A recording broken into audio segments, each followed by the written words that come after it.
Hi guys, today I'm going to be reading from a book titled Little Leaders, Bold Women in Black History. I'm going to be sharing stories about Black women who have been leaders, who have been brave, and who have been bold throughout history.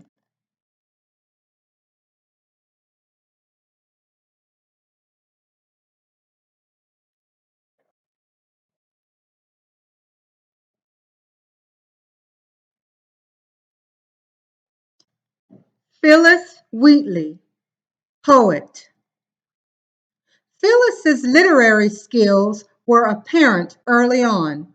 She published her first story when she was only 14 years old. For anyone, this would be a major feat, but Phyllis was a slave, so it was truly unique. Her original name, date of birth, and exact birthplace are all unknown. When she was only 8 years old, she was taken from her home in Africa and sold to a trader, then transported across the Atlantic to Boston, Massachusetts, aboard a ship named the Phyllis. She was then resold to a man named John Wheatley, who purchased her to be a personal servant to his wife. The Wheatleys soon recognized her intelligence and began to nurture it. They taught Phyllis everything from theology to mythology, an education that was rare for a woman and nearly unheard of for a woman of color.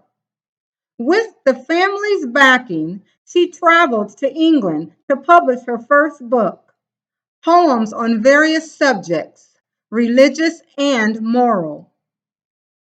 She was the first African American woman poet ever to be published.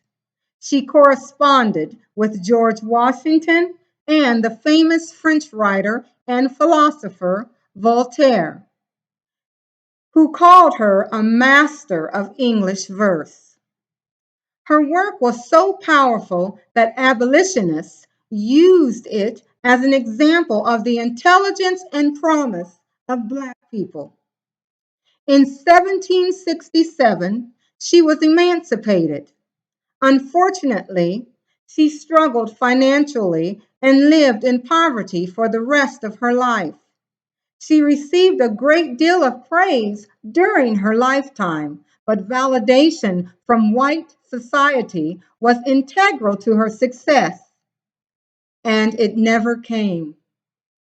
She continued writing, but was not able to find a publisher in America.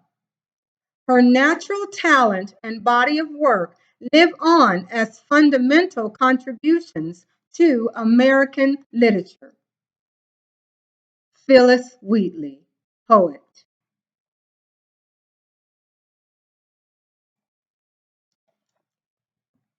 The end.